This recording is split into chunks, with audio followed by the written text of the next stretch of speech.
Team का माहौल जी। बताएं, क्या हालात चल रहे हैं, कोई चेंजिंग देख रहे हैं? सुपर 8 में टीम पहुंच गई है, कोई ऐसी खबर किसी का बैटिंग ऑर्डर बदल रहा है, कुछ हो रहा है, कुछ बताएं। नहीं, आज तो बिल्कुल आराम का दिन था और आज सारे लड़कों ने साथ में सहरी की, साथ में इफ्तार किया, सबने रोजा रखा, ना टीम ने प्रैक्टिस की। कल से अब एक्शन शुरू होगा। कल जुम्मे का दिन है, नमाज पढ़ के फिर पाकिस्तान की टीम शाम में प्रैक्टिस करेगी। हफ्ते के दिन पाकिस्तान का न्यूजीलैंड से बड़ा अहम मैच है। यकीनन एक दो तब्दीलियां होंगी, खुसूसन बॉलर तो आपको वापस लाना पड़ेगा। 2 बॉलर आपने हटाए और एक बैट्समैन लिया, एक बॉलर लिया है, तो उस बॉलर को, जिससे अबरार अहमद कहते हैं, उसको वापस लाना जरूरी होगा। तो आपको ये लग रहा है कि कोई ओपनर में भी तब्दीली आएगी? साहिबजादा फरहान तो वेल सेटल है, साइम अयूब जो है वो स्ट्रगल कर रहे हैं, बट बॉलिंग अच्छी कर रहे हैं, विकेट्स ले रहे हैं, तो आपको लगता है कि कोई तब्दीली वहां आने के चांसेस हैं? मुझे नहीं लगता। आप माइक हैसन तब्दीली नहीं करते हैं। हम पिछले इस मैच से पहले ये कर रहे थे कि इम्कानात यही थे कि बाबर आजम 4 या 5 या 6 पे बिल्कुल भी सेट नहीं है। अगर उन्हें खेलना है तो उनको ओपन कराना चाहिए, लेकिन अब साइम अयूब की जगह तो नहीं, लेफ्ट हैंडर और राइट हैंडर ही माइक हैसन की हिकमत अमली में है।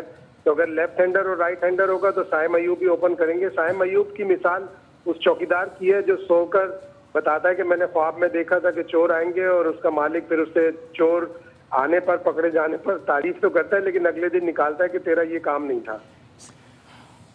बासित भाई, साइम अयूब मुझे लगता है कि जैसी उसकी टेक्निक है, उसकी टेक्निक यही है ना कि पेस में बॉल आए तो स्क्वायर ऑफ द विकेट वो अच्छे शॉट्स खेलता है। उसकी नो लुक शॉट है, कट शॉट जो है। तो पाले के लिए जो कैंडी में 2 मैचेस हैं, इंग्लैंड के अगेंस्ट और श्रीलंका के अगेंस्ट, वहाँ मैं मैचेस खेला हूँ। वहाँ पे बॉल जो है वो थ्रू द लाइन आपके शॉट्स बड़े ज़बरदस्त लगते हैं, लेकिन जो आपका प्रेमादासा में मैच है वहाँ पे अगर वही स्लो टाइप कोई पिच हुआ तो फिर मुझे लग रहा है उसकी टेक्निक और वैसे भी रन नहीं बना रहा, तो वो स्ट्रगल करने के चांसेस हैं। शोएब, कोच की ना लाइकिंग में है वो। जैसे अभी शाहिद भाई ने बोला ना, लेफ़्ट राइट कम्बिनेशन, सिर्फ ये वजह है कि वो ओपनिंग कर रहा है।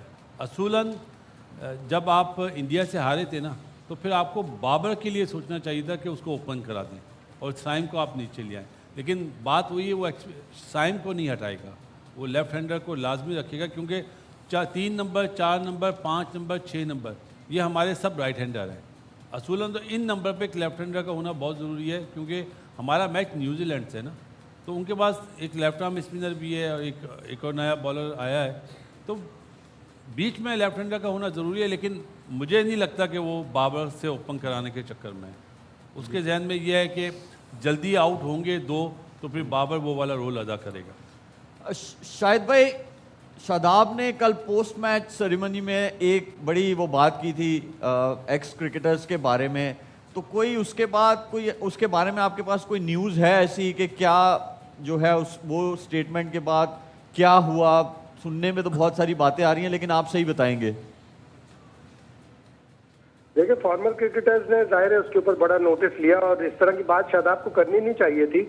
और पाकिस्तान क्रिकेट बोर्ड की तरफ से, मैनेजर नवीद चीमा की तरफ से खिलाड़ियों को स्पेसिफिकली शादाब को ये बताया गया है कि पोस्ट मैच और प्री मैच जो भी प्रेस कॉन्फ्रेंस हो उसमें एहतियात रखें, अपने अल्फाज का चुनाव सही रखें, और इस तरह फॉर्मर क्रिकेटर्स के ऊपर तनकीद ना करें। वो भी हमारे ग्रेड्स हैं और सब ने पाकिस्तान की नुमाइंदगी की है, तो इस तरह के अल्फाज, इस तरह के कलमात के हमने वर्ल्ड कप जीता है, उन्होंने नहीं जीता, बिल्कुल दुरुस्त नहीं है। उन्होंने कई टेस्ट मैच जितवाए होंगे, कई वनडे इंटरनेशनल जितवाए होंगे और जीत में बड़ा अहम किरदार अदा किया होगा। तो ये तंबीह कर दी गई है कि आप लोग पोस्ट और प्री मैच में एहतियात करें और ऐसे अल्फाज इस्तेमाल ना करें।